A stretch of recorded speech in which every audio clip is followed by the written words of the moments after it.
Do you know if your SMS messages are received by your customers? SMS is used by businesses globally in cases such as parcel tracking, two-factor authentication, sales promotions, billing and appointment reminders, alerts, and more.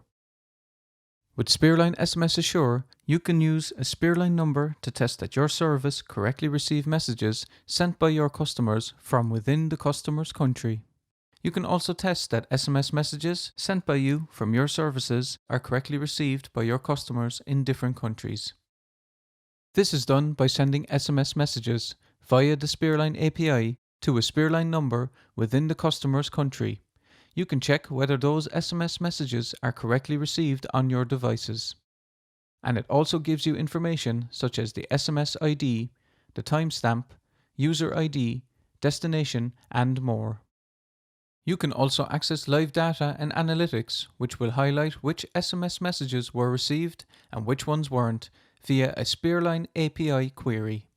In case of an SMS failing to deliver, you will be the first to know, allowing you to take the necessary steps to rectify the issue.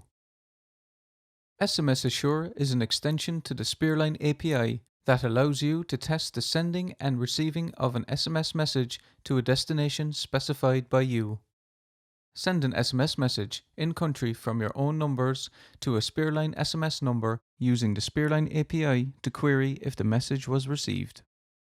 SMS Assure is used by large enterprises, telecom carriers, and conference providers that rely on SMS messages to communicate with their customers. Contact our sales team to start testing today, or find out more on spearline.com.